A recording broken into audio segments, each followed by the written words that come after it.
लालच मौत का कारण। किसी गांव में हरदत्त नाम का एक ब्राह्मण रहता था। वो स्वभाव से बड़ा दयालु और शांति प्रिय था। अगर कोई उसका अहित भी कर देता था तो वो ये कहकर चुप हो जाता था कि इसके अन्याय की सजा इसे कोई और देगा। गर्मी के दिन थे। वो अपने खेत में ही एक पेड़ की छाया में लेटा हुआ था। एकाएक उसने सांप के फुफकारने की आवाज सुनी तो हड़बड़ा कर उठ बैठा। उसने देखा कि पास ही एक काला सांप अपने बिल में फन फैलाए हुए बैठा हुआ है। हरदत्त बहुत डर गया।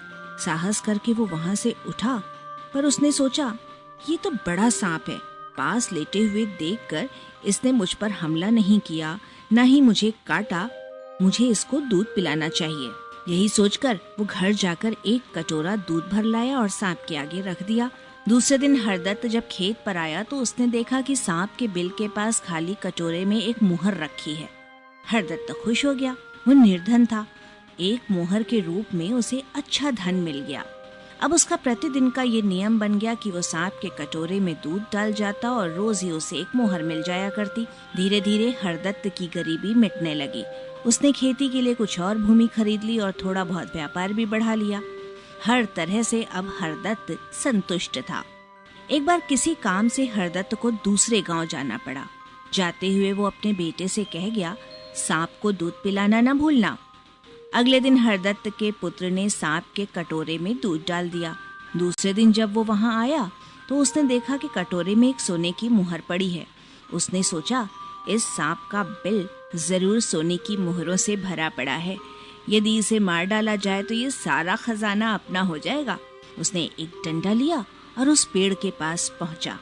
सांप ने डंडे को लिए उसके बेटे को देखा। लड़के ने डंडे से सांप पर वार किया। वो वार खाली चला गया। क्रोध से फुफकारता हुआ सांप फन उठाए आगे बढ़ा और उसने अपने विषैले दांतों से हरदत्त के बेटे को काट लिया। हरदत्त का लड़का मारे दर्द के तड़पने लगा और देखते ही देखते उसके प्राण पखेरु उड़ गए। जब हरदत्त लौटा तो उसने सारी बात सुनने के बाद अपना सिर पीट लिया। लेकिन अब क्या हो सकता था।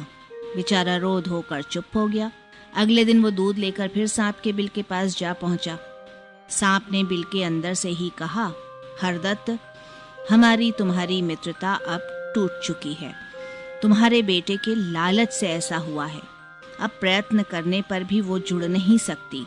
आगे से यहाँ कभी मत आना। न मैं तेरे पुत्र के डंडे की चोट भूल सकता हूँ, न तू अपने पुत्र की मृत्यु की बात भूल सकता है। इसलिए तेरा मेरा ये मेल आगे नहीं चलेगा। अब तुम यहाँ से चले जाओ। बेचारा हरदत्त बेटे की मूर्खतापूर्ण लालच के कारण अपने पुत्र और एक अच्छे मित्र से वंचित हो गया। हरदत्त फिर कभी उस बिल की ओर नहीं गया।